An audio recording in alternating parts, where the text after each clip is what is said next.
Hans-Gerd Püttering is one of Germany's preeminent European politicians. Leader of the centrist European People's Party, he's tipped to be the next president of the European Parliament. With him is Martin Schulz. He's been a member of the European Parliament for the last 2 years. He's leader of the European Socialist Party, and he's a man proud of his democratic left roots. Both consider themselves to be pro-European. With Germany about to take its turn at the EU rotating presidency from January the 1st, the two have been considering the challenges facing their country and that of the European people. Challenges such as the direction the bloc should take, the diversity of its members and its role with the rest of the international community. People do have to realize that Europe is the answer to many problems. For example, globalization. How can we survive if we're not united? If we as Europeans, the Germans, the French and the others retreat into our respective individual shells, we won't have any influence at all. But together we can find the answers to the questions thrown up by globalization. This is our curse at the moment, that even though the bloc is a great power, we've been held back economically, socially and politically.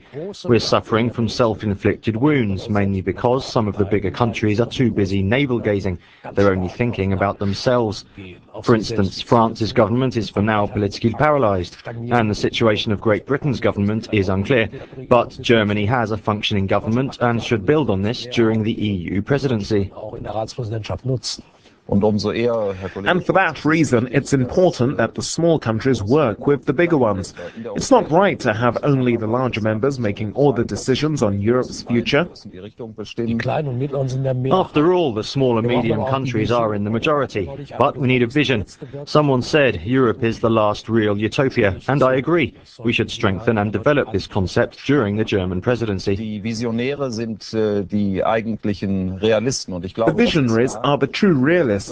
We should not assume Europe doesn't function properly. We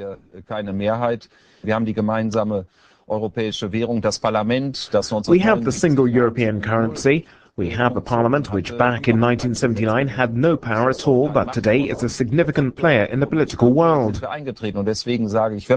if we do have visions, we can realize them. I wouldn't use the word vision. After all, people who have visions should see a doctor. The point is that we do have a kind of utopia. The utopia of a peaceful world, achieved by getting rid of religious hatred, ethnic divisions and the need for an individual state to dominate others. The bloody history of the 20th century will be countered by the idea of a united Europe. In fact, by supranational cooperation, by interreligious dialogue and by trans-ethnic connections. And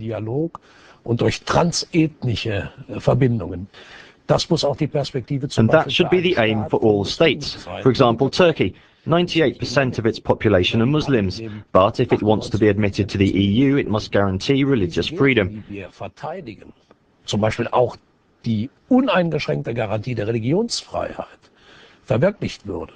If that does happen, then that country will be integrated into our Western community, and it will be proved that Islam on one hand and our civil values on the other can complement each other. Unsere Werte, unsere zivilen Werte andererseits sich nicht gegenseitig ausschließen, sondern sich ergänzen können. A dialogue between cultures and religions is one of the greatest challenges. But to achieve this, it's not necessary that a big country like Turkey becomes a member of the EU.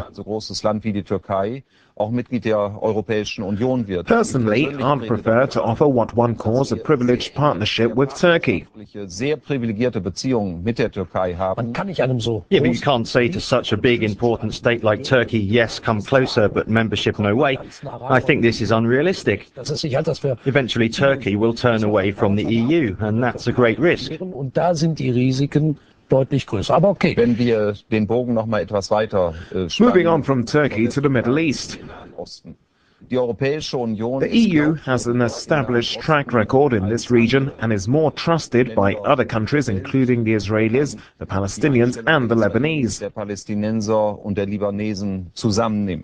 Und deswegen ist es richtig, dass wir militärisch. So it's right that the EU is engaged militarily in a peace mission, and as such, Germany should pledge its support. Rolle dieser Verantwortung müssen wir uns ausdrücklich als Europäische Union und als Bundesrepublik Deutschland bekennen. Europe has a role to play, a role in helping to solve the conflict in the Middle East. But in that case, we need to see the region as a neighbour of Europe and not left to the dominance of the United States. The American politics of war and the doctrines of Mr. Bush have failed. That should be said clearly. Europe is not a subordinate arm of the US. George Bush cannot say what is right, who are friends, who are enemies. The world is not a black and white picture defined by George Bush. His ideas have failed. But that's too blunt. We must do what we have to do, but with the support of the Americans. But that's not always possible. If it doesn't work, then we should play our own part. Yes, I think we're on the same track. We should try and work for the common good. But there are also other big topics, such as Russia and how we get it on board. It's a big European neighbour, even though it was once authoritarian. I think that when heads of state meet the Russian President Vladimir Putin, they shouldn't just make symbolic gestures, but should demand talks about the future development of Russia. But we can't treat a state, which we need desperately, like a whipping boy. We have to put things on the correct footing. I'm worried about what I heard during the last plenary session. Das macht mich da besorgt. I agree, we cannot allow any anti-Russian sentiment. But things like the assassination of Anna Politkovskaya do not help, and she is not the only one. 20 to 30 journalists have been killed during the last few years. I see no government steps towards producing a real democracy. Dazu beiträgt, dass eine wirkliche Demokratie sich entwickelt. To make criticisms is the job of international parliaments, and let's face it, we have the forum to do this, the EU Parliament.